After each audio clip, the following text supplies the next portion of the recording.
هاوڵاتیانی کەرکووکداوە لەلایەنە سیاسیەکانی هەرێم دەکەن بە تەنگەوە هاتنیان بۆ دۆخی کەرکووک هەبێت و ئەو کێشانی لە ڕووی سیاسی و ئەمنی ویداریەوە لە کەرکووکەیە چارەسەر بکرێن. وەکو گەنجێکی کەرکووک من لەم شارەیان بوو لە یەکەم ڕۆژی کە لە دوای 16 ئۆکتۆبەرەوە ڕوویدا. ئەو کاتە ینی بۆزەکە بە شێوەیەکی کەم نائارام بوو، بەڵام ینی مەوکو کەرکووکی کەرکووکمان جێ نەهێشت و هێشتا ینی لەم کاتەیە ئێستا کەرکووک زۆر ئارامە و هیچ کێشەیەکی لەسەر نییە و ستایشی سەرکردایەتی یەکێتی ئەەکەین کە هەموو کات لەگەڵ خەڵکی کەرکووکا بوونە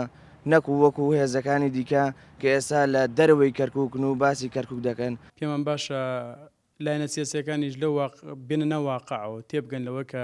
پێش 16 شتێک بوو ئێستا شتێکەیە. بۆیە داواکارم ئەوانەی وەکو ئەندامی ئەنجومەنی مەحافەزە چی لە هەولێر چی لە سلێمانی ماونەتەوە تا ئێستا بێنەوە کەرکووک و دۆخەکە ئاساییترکەنەوە هەوڵ بن پارێزگارێک بۆ کەرکووک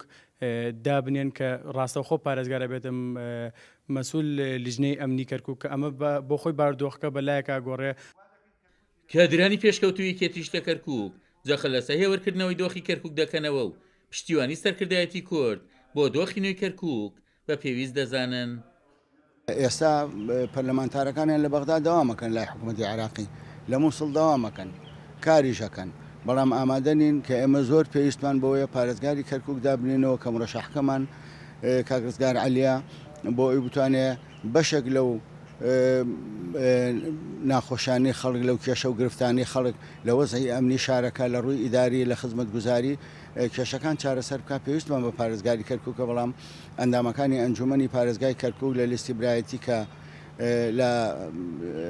برایانی پارتین ئامادەنین بێنەوە کەرکووک دەنگ بۆ ئەو پارێزگارە بدەن. ڕەنگ هەندێک لە تورکمان و عەرەبەکان ئامادەن، بەڵام کوردەکانی خۆمان کە پارتین دەنگ نادەن بۆ بێنەوە لە ئەنجومەنەکە کۆبنەوە دەنگ بدەن بۆ پارێزگاری کەرکووک تاکو و بەڕێگا قانونەکەی خۆی بێ بە پارێزگار. داوا لە هەموو لایەنەکانەکەم قۆناغی یەکەم بێنەوە ناو کەرکووک بۆ ئەوی پێیان لە شوێن و بارەگاکانی خۆیان و خەڵکەکەی خۆیان هەنی هەموو لایەنێکی سیاسی حتمما خەڵکی خۆی هەیە گیر بێتەوە و ئەم شارە بە کوردبوونەوەی خۆی بناسرێتەوە، چونکە گەتوو لە دەرەوەی شارەکەبی کوردی تیا کەم بێ ئەمە کۆمەڵی گرفتی بۆ خەڵکی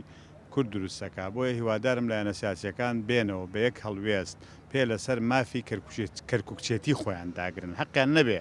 لەسەرەوە قیادە چه ئەمرێکیان پێکە، حەقیان بە تایبەت بێ بەوەی کە بۆ کەرکووک چی بکرێ لە کەرکووکە چۆن بکرێ. بۆ نمونە ئێستا من هەستەکەم لایەنە سیاسیەکان لە مووسڵ هیچ گرفتیان نییە، هەمویان چوونە لەوێ محافظ هەڵەبژێرنەوە محافظ دانێنەوە لە بەغدا پەرلەمانتاریەکانیان داوامەکاتەوە، بەڵام کە دێتە سەر کەرکووک هەندێکیان پێیان وایە مادام کەرکووک داگیر کراوە ئێمە بڵێ ئێمەش دەزانین داگیر کراوە، بەڵام جۆری داگیرکردنەکە